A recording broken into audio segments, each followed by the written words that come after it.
Ito po ang ulam namin, pata na meron siyang linagyan ko po ng gabi. Laman po ng gabi para maging sticky yung sabaw. So, pata, nag-request kasi yung asawa ko pata daw ang luto ko. So, ayan po. Malapit na po maluto. Medyo linuto ko ng husto yung stock ng pechay kasi yung asawa ko ay ang kanyang ngipin ay pustiso. So tapos naman po ito, nakalimutan ko ang kanin ko kasi nasira yung yung kaldero ng aking ang aking rice cooker. So dito po ako sa malaki kong rice cooker nagluto. So ayan po, natutong po yan siya. So ewan ko, siguro yan.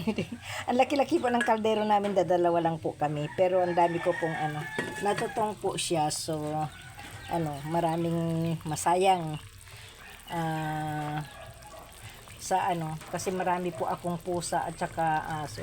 Ang pusa po namin ay 7. So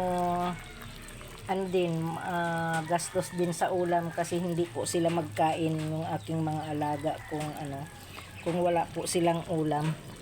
So guys, malapit na po ito. Pan na po yung aking siguro dagdagan ko siguro ito ng ng sabaw.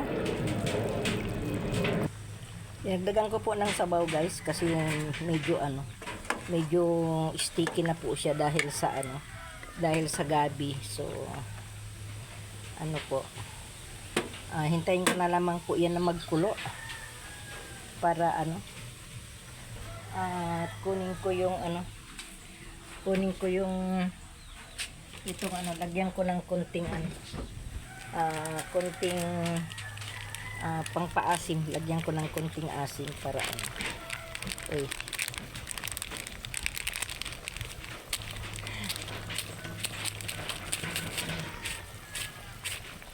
para mag-asim siya ng konti. Kasi ang nilagay ko ay yung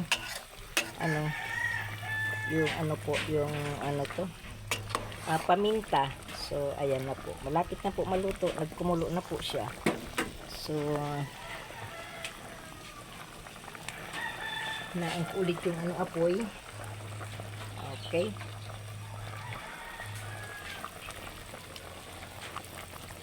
Tikman ko baka maasim masyado.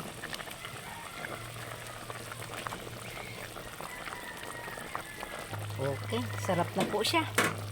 Okay guys, thank you for watching ang aking pata with laman ng gabi at pechay. Okay guys, thank you for watching. God bless po. Hindi pa po yung hindi pa pala kulang pa ng asin. Okay. Kasi ng asawa ko, sabi niya nagdala siya ng pechay ngayon. Sabi niya gano'n. I-adobo ko sana yan, pero sabi niya sabawan mo na lang yan. Lagyan mo yung ng gabi. Tapos may dala siyang pechay. Ang mahal guys ng pechay dito sa amin. At 3 piraso, 20. Maliliit. Okay, thank you guys. God bless. Maraming salamat po.